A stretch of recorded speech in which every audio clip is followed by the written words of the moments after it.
Media మిత్రులకు నమస్కారం. ప్రతి బక్రీద్ పండుగ వచ్చినప్పుడు దీన్ని ఒక ఆనవాయితీగా తీసుకొస్తా ఉన్నారు. ఈ దేశంలో ఉంటూ ఈ దేశ సంస్కృతి సాంప్రదాయాల్ని గౌరవించమని, హిందువుల మనోభావాలు దెబ్బతినకుండా ఉండడానికి సహకరించాల్సినటువంటి ముస్లిం సోదరులు ప్రతి బక్రీద్ పండుగకి దీన్ని ఒక సమస్యలాగా క్రియేట్ చేసి, లా అండ్ ఆర్డర్ ప్రాబ్లంలాగా క్రియేట్ చేసి భౌతిక దాడులకు దిగాలనేటువంటి ఆలోచన ఏదైతుందో ఇది మంచి పద్ధతి కాదు. ఈ దేశంలో మెజారిటీ ప్రజలు గౌరవించేటువంటి గోమాతకు సంబంధించిన అంశానికి వచ్చినప్పుడు కొంచెం మానవత్వంతో ఆలోచించి మనుషుల్లాగా ప్రవర్తించాల్సిన అవసరం ఉండే.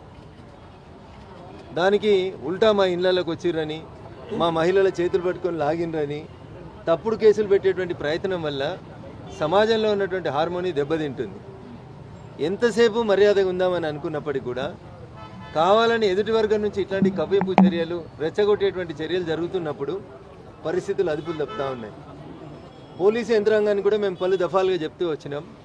సెన్సిటివ్ మ్యాటర్స్ ఉన్నప్పుడు దయించి ముందు నుంచే ఇరు వర్గాలని సముదాయించి చేయండి అని చెప్తా ఉన్నాం.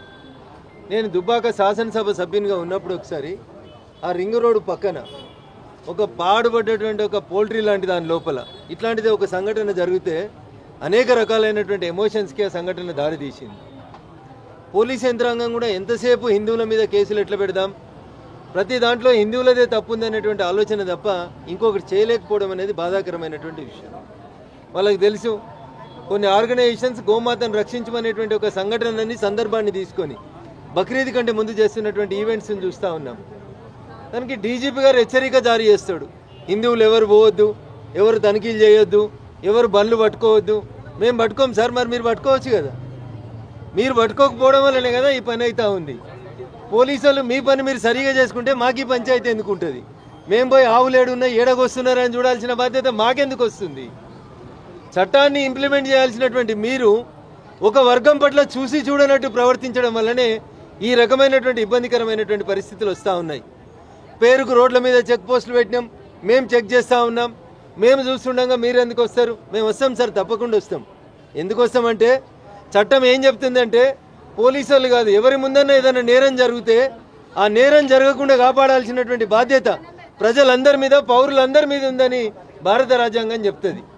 అదే పనిని చేస్తున్నప్పుడు ఇటువైపే కేసులు పెట్టి ఎంతసేపు మమ్మల్నే మౌనంగా ఉండమని, మమ్మల్నే ప్రేక్షక పాత్ర వహించమని అడగడం అనేది పోలీసులకు తగదు. నిన్న రాత్రి జరిగినటువంటి సంఘటనలో కావాలని ఉద్దేశపూర్వకంగా ఈ ప్రాంతంలో హిందూ చైతన్యం కోసం పనిచేస్తూ చాలా కాలం నుంచి గోరక్షణ కోసం పనిచేస్తున్నటువంటి రాజారాంని భౌతికంగా నిర్మూలిస్తే ఇక మాకు సమస్యనే ఉండదు, అడిగేటోడు ఉండడు అనేటువంటి రీతి లోపల కత్తులతో దాడి చేసేందుకు ప్రయత్నించి దొంగనే దొంగ దొంగ అని అరిచినట్టు వాళ్ళే ముందుగాల పోలీస్ స్టేషన్కి పోయి మా ఇళ్ళకి వచ్చిర్రు, మా స్త్రీల చేతులు పట్టుకున్నారు. ఇది మా సంస్కృతి కాదు. మేము అట్లాంటి తప్పుడు పనులు ఎప్పుడు చెయ్యము, ఎప్పుడు చేయలేదు, భవిష్యత్తులో కూడా ఎవరు చెయ్యరు. కాబట్టి తప్పుడు కేసులు పెట్టి ఇంకా మళ్ళీ మమ్మల్ని రిమాండ్ చేయించాలనేటువంటి ఆలోచన ఏదైతుందో దీన్ని తీవ్రంగా మేము ఖండిస్తూ ఉన్నాం. జిల్లా పోలీస్ యంత్రాంగం కూడా తప్పుడు కేసులు పెట్టినటువంటి వ్యక్తుల మీద తగు చర్యలు తీసుకోవాలి, రాజారాంకి తగు భద్రత కల్పించాలి, ఆ ప్రాంతం లోపల పోలీస్ పికెట్ ఏర్పాటు చేయాలి.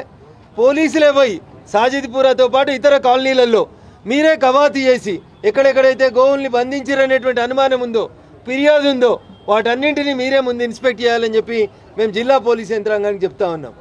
పోయినసారి మెదక్లో బక్రీద్ పండుగకి 25 మంది హిందువులను రిమాండ్ చేసిర్రు. మళ్ళీ ఈసారి అట్లాంటి పంచాయతీ జరుగుతూ ఉన్నాయి. మాట్లాడేటువంటి వాళ్ళ గొంతుల్ని నొక్కాలనుకునేటువంటి ఆలోచనని తీవ్రంగా ఖండిస్తూ ఉన్నాం. పండుగలు జరుపుకోవడాన్ని మేము వ్యతిరేకిస్తలేం, మత సామరస్యాన్ని పాటించడాన్ని వ్యతిరేకిస్తలేం. కానీ ఉద్దేశపూర్వకంగా కొంతమంది వ్యక్తుల మీద భౌతిక దాడులు చేసి హిందూ మతం గొంతు నొక్తామనేటువంటి ఆలోచన ఏదైనా చేస్తే ఖచ్చితంగా దానికి శిక్ష తప్పదు, దానికి బదిలా కూడా తీసుకోక తప్పదని చెప్పి ఈ సందర్భంగా వారిని హెచ్చరిస్తూ ఉన్నాం.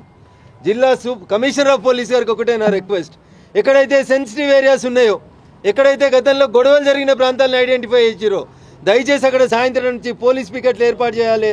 ప్రజల హార్మోని దెబ్బతినకుండా చూడాల్సిన బాధ్యత పోలీసుల మీద ఉంటుంది. మీతో కాకపోతే చెప్పుండ్రి, మేమే అక్కడికి పోయి వాలంటీర్స్గా పనిచేస్తామని చెప్పి ఈ సందర్భంగా జిల్లా పోలీస్ యంత్రాంగానికి సూచిస్తూ ఉన్నాం. Thank you.